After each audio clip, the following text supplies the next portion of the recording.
open the door for you. But I don't know if you're going to be able to leave the same way that you came in. Can't make that promise to you. With that said, I just wanted to let y'all know, because chances are these persons are weak. But like Barney Fife from the Andy Griffith Show used to tell Andy Taylor, before it gets big, nip it in the bud. So I see the little talking about me, saying these little things, trying to spread these rumors and gossip. They tried it before, and they failed. And you will fail right along with them.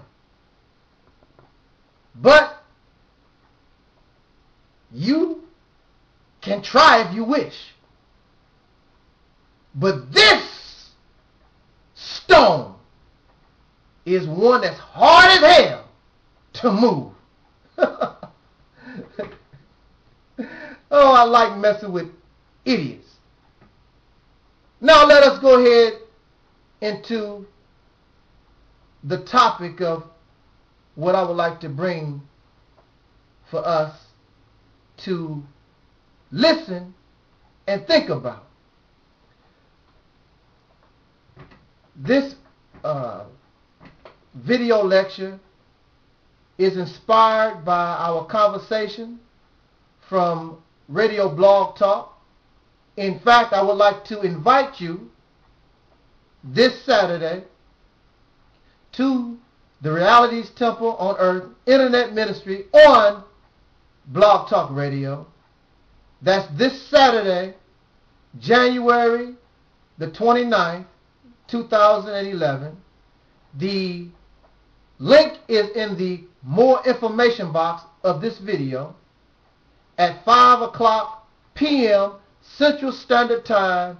The topic, part 2, we've already discussed this particular subject, and we're going to continue to talk about it.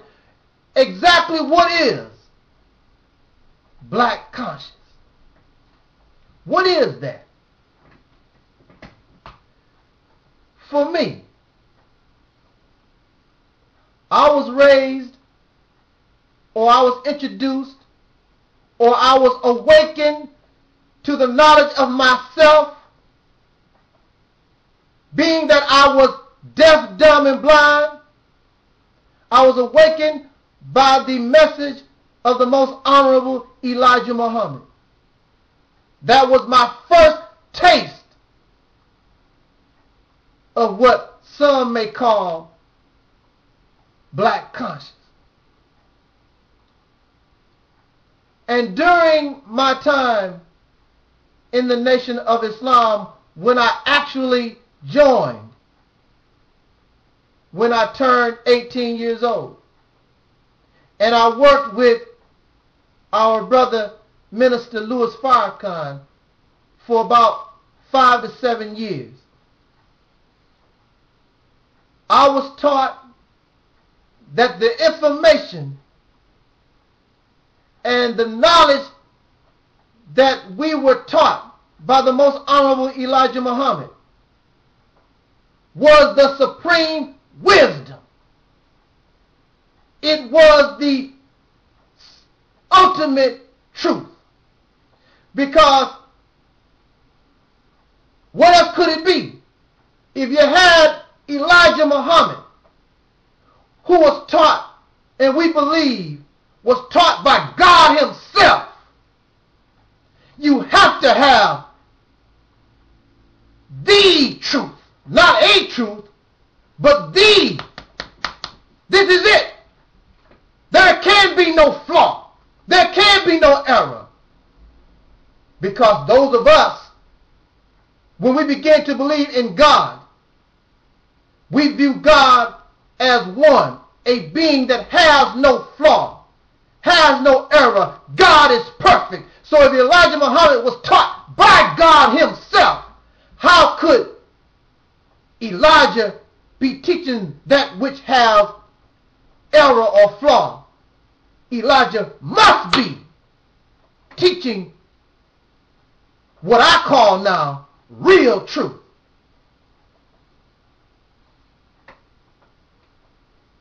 So as a believer,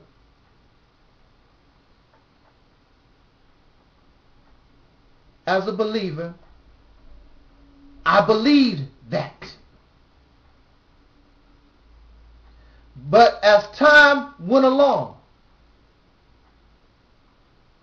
and as I began to entertain self-thought, as I began to become a self-thinker, my thoughts not being based in what Elijah Muhammad said, my thoughts not being based in what the Bible say, what the Quran say.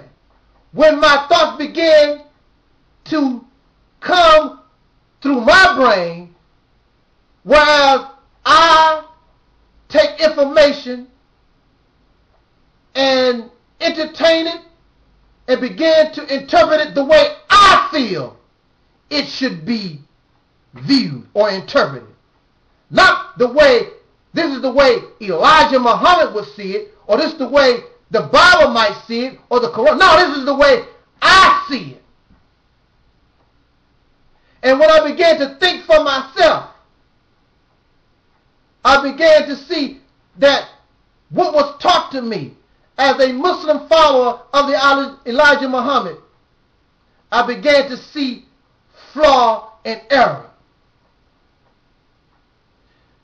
Because I began to seek information outside of those teachers. I began to think outside. I began to think for myself. And when I began to do that,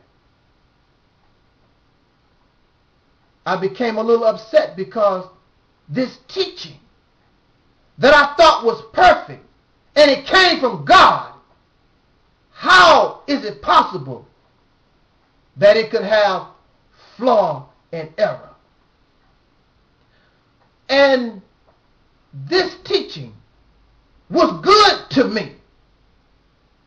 As a little boy, with this knowledge, I challenged adults. With this teaching, it was respected everywhere I ever went. So the teaching was good for me. But at the same time, when I began to think for myself, I began to see the flaw and the error, which becomes upsetting. Now, either I could have ignored seeing the flaws and the errors like many believers do, because there's always someone challenging your belief. And you know, but do not want to accept the error, the flaw. You just hold on and keep the faith and believe. But at the same time, y'all talk about the truth. I represent the truth. Elijah Muhammad, the truth.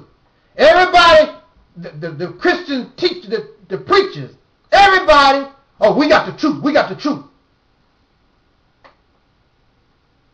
You talk about truth, but if the truth don't fit your agenda, if it don't fit or it does not fit into what you think truth's supposed to be, then y'all ignore it. You're not interested in it. So that's what makes all of you fake. All religious believers are fake. Because if you're a religious believer, that means there is error somewhere. And the reason is because if you have facts, if you know, you don't have to believe. But you don't want to accept error. You don't want to accept that there's something wrong in what you believe in. You don't want to accept that. And so y'all become liars. and you are hypocrites because you don't stand for truth. You just as a liar as Satan. You just as a liar and wicked as anybody, all these other folks that you talk about who are sinners. Because instead of accepting the